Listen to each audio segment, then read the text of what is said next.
Good morning and welcome to West Coast Grandma. Well, I've been busy painting Christmas windows all week and I'm a little behind on this video, but I really wanted to share it with everybody. I just happened to be looking through my fall home preserving book, which is such an awesome book. And I found a recipe for rhubarb red currant preserve. Now, I have so much rhubarb in my freezer. Unfortunately, I left the freezer door open one night and I really have to defrost it now. Everything's thick with ice. So I really wanted to clean out some of the fruit that I have. So my rhubarb, I needed 15 cups because I'm going to double the recipe. So I thought, perfect opportunity. Now, the currants, I have black currants. So I did a little bit of research and it seems to me that the black currants would have been just as good. So a couple of weeks ago, I did try a batch of the rhubarb with black currant preserves, and it's absolutely delicious. So I wanted to do a video because I know at this time of year, there's a lot of things in the freezer. We're starting to look back now and see fruit that's from the year before that we haven't used up. So I thought, what a great opportunity. Plus, I am going to give it for a couple of Christmas gifts because it looks really nice done up in my canning jars. Anyway, what it calls for us to do for a single recipe is 7.5 cups of rhubarb. I am doubling it, so I have 15 cups of rhubarb, and it says to put it all into the pan and let it sit for 1 to 4 hours. Now, I've already got the rhubarb out earlier and left it sitting, so we're all good there. So all I'm going to do is I'm going to wash up these oranges, and I've got my little trusty zester here. I'm going to zest all 4 oranges, and then I'm going to squeeze the juice because it calls for 2/3 of a cup of orange juice, which I'm going to double, so I need 1 1/3 cups. So I'm just going to get that started. It's going to take me a bit to do all 4, and then I will come right back. Okay, back again. I have all my rhubarb in here, 15 cups, and all my grated orange zest. So it just tastes really orangey and kind of Christmassy. So we'll pop all that in there. So it just calls for putting the rhubarb together, the orange zest, 1 1/3 cups of orange juice. Again, that's doubled because the recipe actually was 2 oranges and I've used 4. So this is the juice from the 4 oranges, which I squeezed out. And then we're going to measure, what does it say here? 3 cups of sugar. So I'm going to be doing 6 cups of sugar. And I'm using my organic cane sugar here. So we'll put that in. Yeah, it's kind of nice to have kind of like a jam recipe without using any pectin at all. So there we go. That's 4. And 1 more. There we go. So 6 cups of sugar, and I am going to give this just a stir to get the sugar mixed in, and I'm just going to let it sit for a little while before I turn it on. So meanwhile, what I'm going to do is I'm going to get all my jars ready. I've got my canner up here, but I'm going to get some water in it, get things going, and after this just sat for long enough for the sugar to kind of start to dissolve, and then we'll come back and get it cooking on the stove. There was one other little thing that they also call for, and that is a teaspoon of nutmeg. So I have the little nutmeg pods here that I had grated. I think I've got enough here, but I use my zester, and I'm just going to grate because this nutmeg is so much better.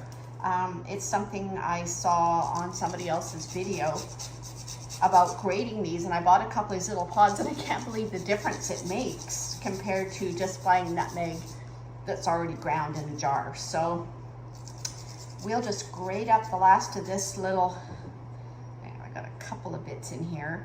I do find it a little bit stronger though than just the regular grated nutmeg, probably because Spices do age, and they do lose their potency when you store them for a while.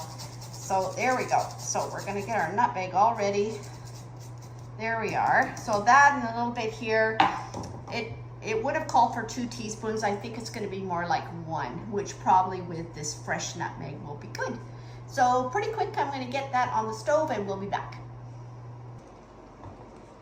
Okay, I'm back here and I've got my rhubarb and orange mixture bubbling away on the stove. It says 15 minutes, so I actually probably have boiled it here for more like 20 or 25, just because I didn't have the rhubarb chopped fine. But it's nice and fine now. I don't know if you can see it. It's just very, very saucy. So I'm going to add my nutmeg that I ground, and there was a little over a teaspoon, which I think is probably going to be good with that freshly ground nutmeg, and 4 cups of my black currants, which were just washed. But other than that, nothing else to do. I'm going to give that a stir. There we go. And now we're just going to let this cook again for about another 10 or 15 minutes. So again, I will come back. Just be certain that you check it every once in a while and give it a stir, because you don't want it to stick.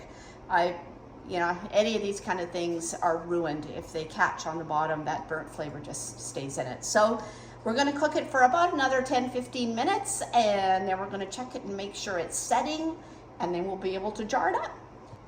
Well, I'm back and everything is cooked up. I have cooked it with the black currants in for 15, almost 20 minutes. And I did a test where I just put a small plate in my freezer of the fridge, took it out and just put a teaspoonful or so onto the cold plate, and it's setting nicely, so it'll be really good on toast. So I have all my jars, they're hot, they're clean.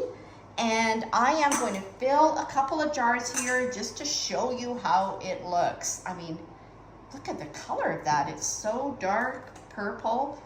This was a really good batch of rhubarb this year too, so that kind of helps. The color is just gorgeous. So it says to fill it to 1/4 inch from the top. So that's what we're gonna do, which is kind of a standard for most jams and jellies. It's usually 1/4 inch. Alrighty. I'll just do 2 here to start.